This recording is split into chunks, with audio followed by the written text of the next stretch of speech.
Hello, Jeff Patterson here. Today we're going to look at an YiChuan test of power series.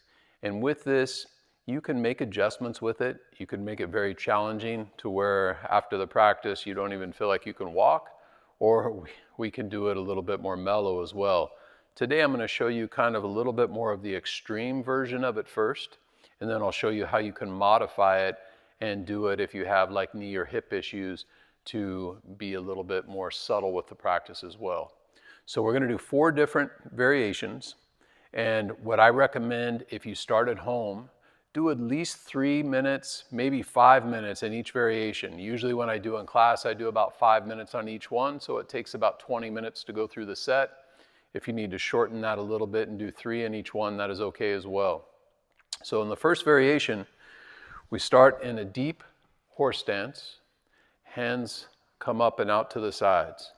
Now we're going to be doing some different energetic work here, and I'm going to break that down and show you how to put power in the movement.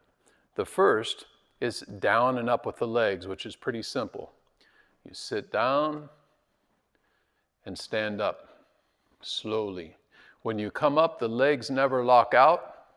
They're always bent to a maybe 90% extension, and then sitting back down again. Now combining that movement with the energetic movement and power in the arms. So what you're going to do when I sit down, I'm going to visualize having rubber bands tied to each finger, to my wrist, to my elbow, to my hips. And as I sit down with my legs, I'm going to pull my hands down like I was stretching the rubber bands out that were tied to the corner of the ceiling up there. And I'm pulling down and back as I sit down. Now the rubber bands are tied back there to where the wall and the floor meet. So when I stand up, I'm stretching them out this way. Pulling them down, stretching up. I want to build up the power almost as if I was pulling down 50 pounds, 70 pounds, 100 pounds, and then doing the same, picking it up, 50, 70, 100. And I'm going to keep that movement slow and even. There's not going to be any gaps. So when I change from the top position, from going up to going down, that tension never gives way. So I'm pulling, feeling resistance, and as soon as I change, I automatically, with no gap, feel resistance going the opposite way. Now, this is number 1. After I do this one for about 3 to 5 minutes, then we move into number 2. Number 2 is similar. As I sit down, I'm still pulling down and back. Now I circle the hands underneath and lift, push, still putting the resistance going forward and up and down and back. But as if you notice, my hands are circling. This is number 2. Fingers are open and active.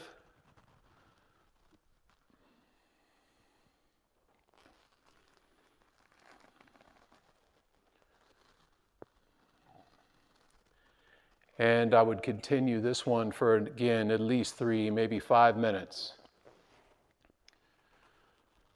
Number 3.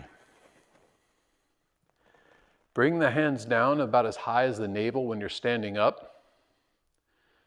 As I sit down, I'm going to lift the hands. So now those rubber bands are tied from my hands to the floor. My hands will stay the same elevation. So as I sit down, they're not going to come down with me.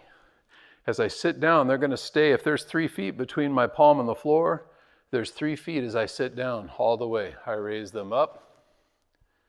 And now as I stand up, I press them down. Now the rubber bands are tied to the ceiling and I'm pushing into the other direction. I want to feel that resistance. Again, there's no gap going from moving up to down and down to up. I have that even, strong, smooth resistance in both directions.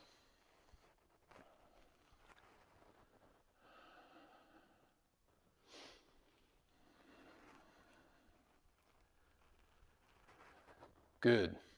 It's number 3. Number 4, bring the hands up almost as if I was putting them on a window. I'm going to keep them in the exact same place. Now as I move the body, the hands aren't going to move up and down this way. I'm going to circle, sit down into one leg, and if you notice my head doesn't go straight, I'm always looking at this center point between my hands. So when I'm over here, my head turns this way, and I'm looking up at that center point and over. In this one, if I was doing 5 minutes on each variation, I would do 2.5 minutes circling to the right, and then 2.5 minutes circling to the left.